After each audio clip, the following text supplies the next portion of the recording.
Baliqchi va uning xotini. Aka-uka Grimm ertaklari.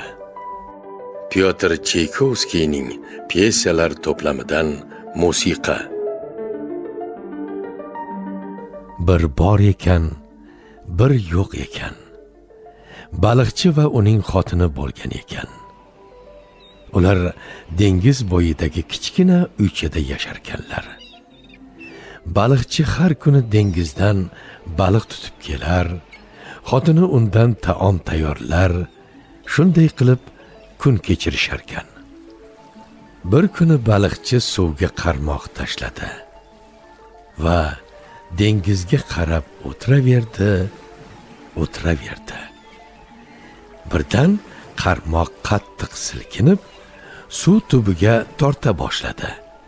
Baliqchi qarmoqni o'ziga tortgan edi, qarmoqqa kattakon qalqon baliq ilinganini ko'rdi.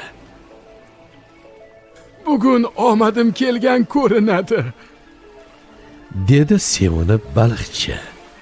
Shu payt qalqon baliq tilga kirdi. Iltimos, meni dengizga qo'yib yubor. Baliqchi hayron bo'lib dedi. Sen gapirishni bilasanmi? Oddiy baliq emasman. Sehrlangan shahzodaman. Meni qo'yib yubor. Men sen o'ylagandek mazali emasman. Meni yeb nima qilasan? Iltimos, meni dengizga qo'yib yubor, dedi baliq. Seni qara-yu. Gapiradigan baliqni nobud qilish niyatim yo'q. Boraver, seni qo'yib yuboraman. Rahmat senga baliqchi.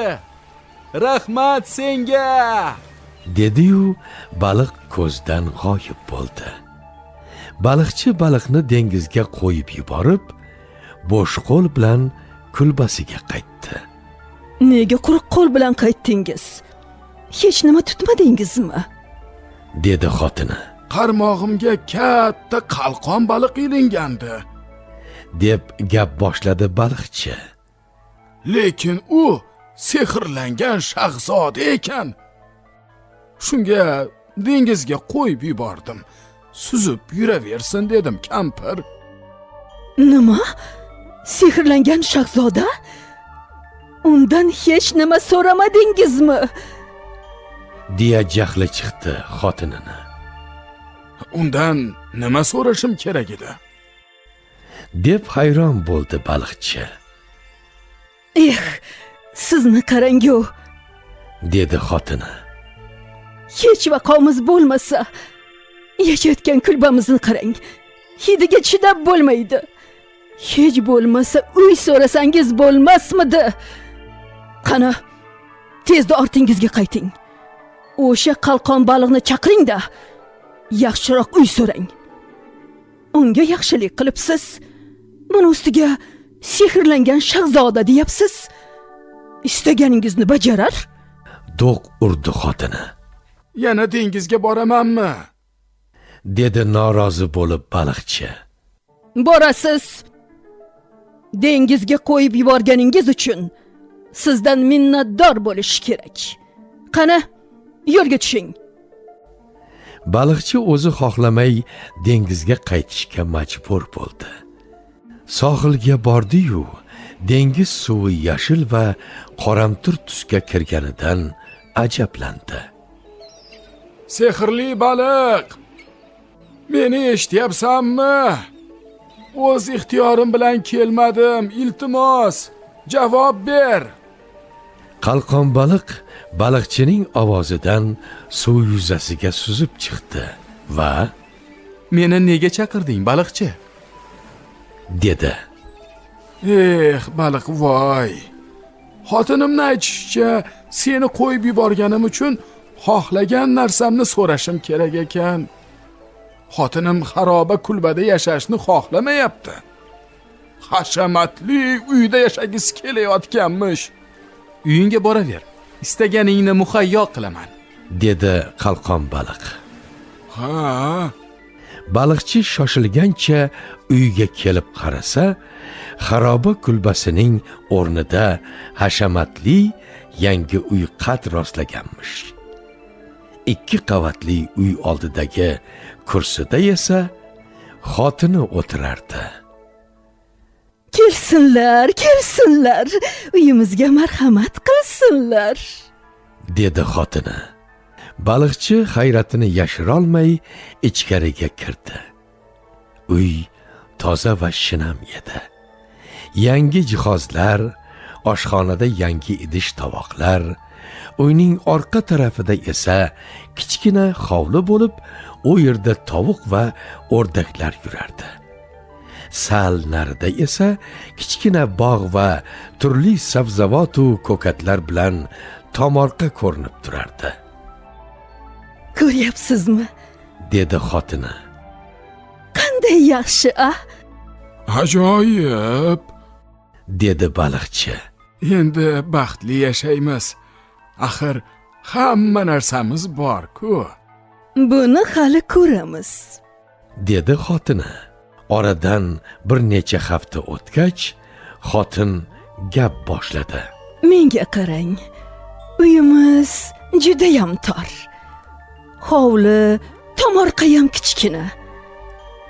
O'sha sehrli balig'ingiz bizga kattaroq uy sovg'a qilsa bo'lardi-ku, Berganini qarang. Men katta qasrda yashashni xohlayman. Hoziroq baliqni oldiga boring va istagimni yetkazing, dedi. Xotin, axir yomon yashamayapmiz. Qasrni bizga nima keragi bor? Dedi baliqchi. Siz nimani ham tushunardingiz? Hech nimani eshitishni istamayman. Baliqni oldiga boring. Uni qo'lidan hamma narsa keladi. Yo'q, xotin, dedi baliqchi. Qalqon baliq yaqindagina bizga uy sovg'a qildi. Yana oldiga borib nimadir so'rashni xohlamayman. Boring degandan keyin boring-da. U hamma istagingizni muhayyo qiladi. Qani, yo'lga tushing, deb baliqchini uydan chiqarib yubordi. Baliqchining vijdoni qiynalardi.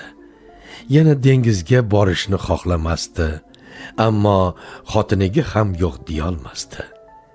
Noiloj dengiz tomon borar ekan, o'ziga o'zi, yaxshi ish qilmayapmiz-da, derdi. Baliqchi sohilga kelib qarasa, dengiz qoramtir tusga kirgan, notinch mavjlanar, avvalgidek yashil va tiniq emas, ammo juda sokin edi. Baliqchi sohilda turib baliqni chaqirdi. Sehrli baliq, meni eshityapsanmi? O'z ixtiyorim bilan kelmadim. Iltimos, javob ber. Xon baliq baliqchining ovozidan suv yuzasiga suzib chiqdi va Yana nega kelding, baliqchi? dedi. O'zim xohlab kelmadim. Xotinim jo'natdi, dedi xijolat bo'lib. U yana nima istayapti? So'radi baliq. Qanday aytishni ham bilmayman. Xotinim qasrda yashashni xohlarmish. U xohlaganini oladi. Qani endi uyingga bor, deb baliq ko'zdan g'oyib bo'ldi. Baliqchi uyiga qaytsa, yangi uyi yo'q emish. O'rnida katta qasr turganmish. Xotini qasr ostonasida turib, ichkariga kirmoqchimish. Baliqchini ko'rib, uning qo'lidan tutdi va qani, ichkariga boshlang, dedi. Ichkariga kirib qarasa, saroy marmar bilan qoplangan, devorlari yal-yal tovlanardi. Har bir xonada qimmatbaho gilamlar u sof oltindan ishlangan jihozlar bor. Shiftga esa billur qandillar osilgan. Bir qator tizilgan xizmatchilar Buyuring, nima xizmat? deya shay turishardi. Qal'aning orqa tarafida eng sara aravalar terilgan otxona va molxona, shuningdek noyob daraxtlar va o'simliklardan tashkil topgan katta bog' bor edi. Bog'da kiyik, bug'u va quyonlar o'tlab yurardi. Xullas, ertakka tushib qolgandek edilar. Judayam ajoyib, shunday emasmi? dedi baliqchining xotini. Haqiqatdan ham ajoyib. Kel, endi shu saroyda baxtli hayot kechiraylik, dedi baliqchi. Buni hali o'ylab ko'ramiz, dedi unga javoban xotini. Ertasiga ertalab ayol uyqudan uyg'ondi-yu, derazadan tashqarida qanday chiroyli manzara borligini ko'rdi. Bu vaqtda baliqchi hali uxlardi. Xotini uni turtgancha uyg'ota boshladi. Qancha uxlash mumkin? Uyg'oning. Meni xayolimga bir fikr keldi. Shu mamlakatning qirol va qirollichasi bo'lsak-chi. Hoziroq qalqon baliqni oldiga boring-da, meni istagimni yetkazing. Men qirol bo'lishni xohlamayman. Men xohlayman. Qirollicha bo'lishni xohlayapman. Qani, bo'la qoling. Sehrli baliqni oldiga borib, qirollicha bo'lishni istayotganimni ayting. Xotin, qirolicha bo'lishni nima keragi bor? Baliqdan buni qanday so'rayman? Bunisini bilmayman. Hoziroq dengizga boring. Ortiq kutishni istamayman. Men qirolicha bo'lishim kerak, deb do'q urdi xotini. Baliqchi noiloj yana yo'lga tushdi. Yo'l-yo'lakay Bunday qilish yaxshi emas, deya o'ziga o'zi gapirib bordi. Sohilga kelib qarasa, dengiz notinch, suvi qop-qora tusga kirgan. Loyqa to'lqinlar qo'rqinchli chayqalmoqda. Baliqchi sohildan turib, baliqni chaqirdi. Sehrli baliq, meni eshityapsanmi? O'z ixtiyorim bilan kelmadim. Iltimos, javob ber. Qalqon baliq baliqchining ovozidan suv yuzasiga suzib chiqdi va Xo'sh, u yana nima istayapti? so'radi qalqon baliq. Seni oldingda xijolatdaman. Xotinim endi qirolicha bo'lishni xohlarmish, dedi baliqchi. Uyingga bor. U aytgandek bo'ladi, dedi-yu baliq ko'zdan g'oyib bo'ldi. Baliqchi uyiga qaytdi. Qarasa, qal'a yanada kattalashgan, hatto minorasi ham bor. Qimmatbaho bezaklar bilan bezatilgan, qal'a eshiklari oldida qorovullar va ko'plab askarlar saf tortishgan. Karnay va nog'ora sadolari yangramoqda. Baliqchi ichkariga kirganida hamma yoq oltin va marmardan tovlanayotganini ko'rib, ko'zlari qamashdi. Shu payt katta xonaning eshiklari ochildi-yu, baliqchining ko'zi oltindan yasalgan taxtda o'tirgan xotiniga tushdi. Uning boshida oltin toj yaltirab turardi. Ikki tomonida esa bir-biridan chiroyli qizlar turishardi. Xotinjon, qirolicha bo'libsan-da, dedi baliqchi xursandligini yashira olmay. Men endi qirollichaman, dedi xotini. Baliqchi atrofiga qaradi-da, dedi. Qirolicha bo'lganingdan xursandmisan? Boshqa istaging qolmagandir-a? Nega endi? dedi xotini. Qirolicha bo'lishdan zerikdim. butun dunyoga hukmdor bo'lishni xohlayman. Qalqon baliqni oldiga borda, meni istagimni yetkaz. Nimalar deyapsan? Zorlandi baliqchi. Butun dunyoga hukmronlik qilmoqchimisan? Men shuni istayapman. Hoziroq o'sha balig'ingni oldiga borda, istagimni yetkaz. Kutishni xohlamayman. Qo'ysang-chi, axir baliqqa buni qanday aytaman? U seni butun dunyoga hukmdor qilib qo'ya olmaydi. Bu mumkin emas. Nima? Jahli chiqdi ayolni. Axir men qirolichaman. Hamma aytganlarimni so'zsiz bajarish kerak. Qani baliqni oldiga bor. Meni qirolicha qila oldimi? Butun dunyoga hukmdor ham qila oladi. Baliqchi noiloj yana yo'lga tushdi. Dengizga yaqinlashdi-yu, qo'rqib ketdi. Atrofga qarab xayol qildi. Bu xotin esini yeb qo'yibdi. O'zicha butun dunyoga hukmdor bo'larmish.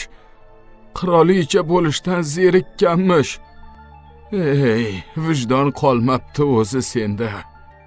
Qalqon baliqning ham toza joniga tegdi iltimoslari. Baliqchi sohildan dengizni kuzatdi. U avvalgidan ham qoramtir tusga kirgan, kuchli shamol esar, katta-katta to'lqinlar xavotirli mavjlanardi. Baliqchi bu manzaradan qo'rqib ketdi-yu, noiloj baliqni chaqirdi.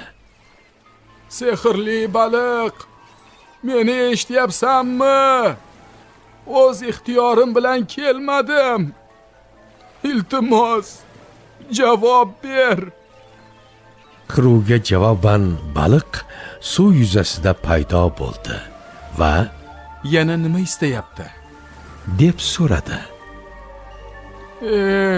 So'rama. Bu xotinning istaklari hech tugamadi. Xotinim butun dunyoga hukmdor bo'lishni xohlarmish. Boraver. U istagandek bo'ladi. Dedi-yu baliq ko'zdan g'oyib bo'ldi. Baliqchi uyiga qaytayotganida saroy marmar bilan qoplanganini ko'rib og'zi ochilib qoldi. Saroy atrofida bahaybat haykallar va oltindan ishlangan bezaklar turardi. Saroy eshigi oldida askarlar karnay va nog'ora chalishar, har tarafda graf va grafinyalar sayr qilishardi. Son sanoqsiz xizmatchilar xotiniga mulozamat ko'rsatishar, boshdan oyoq tillaga burkangan eshiklardan odam kirib chiqib turardi. Baliqchi ichkariga kirdi-yu, tilladan yasalgan ulkan taxtda o'tirgan xotinini ko'rdi. Boshida olmos va yoqutlar bilan bezatilgan katta oltin toj yarqirab turardi. Ikki tarafida esa soqchilar saf tortgandi. Knyaz va gertsiklar qo'li ko'ksida unga qulluq qilishardi. Baliqchi taxtga yaqin kelib to'xtadi. Demak, hukmdor ayol bo'libsan-da? Ha, men endi butun dunyoga hukmronlik qilaman, dedi xotini. Baliqchi bir muddat jim turdi, xotinini kuzatdi, atrofga qaragandek bo'ldi-da, dedi. Taxt senga yarashibdi. Endi ko'ngling to'ldimi? Butun dunyoga hukmdor bo'lding. Bundan ortig'ini so'ramasang kerak. O'ylab ko'rishim kerak, dedi kiborlarga xos tarzda xotini.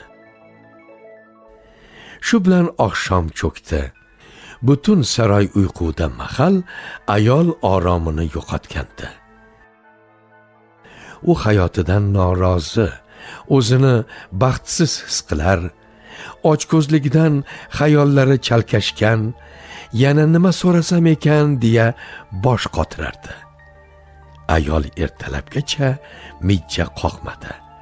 Tongda quyosh nurlari derazasiga mo'ralay boshlaganida esa xayoliga bir fikr keldi. Quyosh ham, oy ham men istagan vaqtda chiqishini istayman. Hay, turing, dedi hovliqqancha uxlab yotgan baliqchini turtib. turing dedim sizga. Baliqni oldiga boring-da, quyosh bilan oyga egalik qilmoqchiligimni ayting. Baliqchi xotinining gaplaridan cho'chib tushdi. Noto'g'ri eshitdimmikan deb ham o'yladi. Ko'zlarini ishqalagancha so'radi. Sen nimalar deyapsan? Men to'g'ri eshitdimmi? Ha, to'g'ri eshitdingiz. Quyosh bilan oy men istagan vaqtimda chiqishini istayman. Ularni boshqarishni xohlayman. deb erkakka shunday qahr bilan qaradiki, baliqchi qo'rqib ketdi. Hoziroq dengizga boring-da, istagimni baliqqa yetkazing. Bas qil, o'tinaman. deya yolvordi baliqchi. Sehrli baliq bu istagingni hech qanaqasiga bajara olmaydi. Shu holingcha qol. Axir senga nima yetishmayapti? Ayolning jahli chiqib, erini oyog'i bilan turtib yubordi va baqirib dedi. Menga yo'q deyishga qanday hadding sig'di? Yaxshilikcha borasanmi yoki kuch ishlataymi? Baliqchi xotinining vajohatidan qo'rqib ketib o'rnidan turdi va dengizga yo'l oldi. Dengizda bo'ron ko'tarilib, shamol qo'rqinchli uvullardi. Baliqchi oyoqda zo'rg'a turar, har tomondan uchib kelayotgan shox-shabbalardan o'zini arang himoya qilardi. Osmon qop-qora tusga kirgandi. Har zamon momaqaldiroq gumburlab chaqmoq chaqardi. Minoralardek baland qora to'lqinlar dengiz bo'ylab harakatlanardi. Baliqchi bor ovozida baqirdi, ammo ovozi o'ziga ham eshitilmasdi. Sehrli baliq, meni eshityapsanmi? O'z ixtiyorim bilan kelmadim.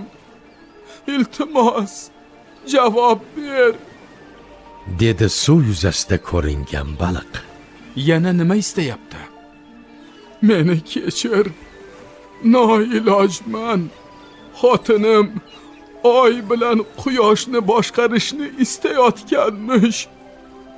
Butun olam uniki bo'lishi kerakmish. Sen uyingga bor, dedi-yu, baliq suvda ko'rinmay ketdi.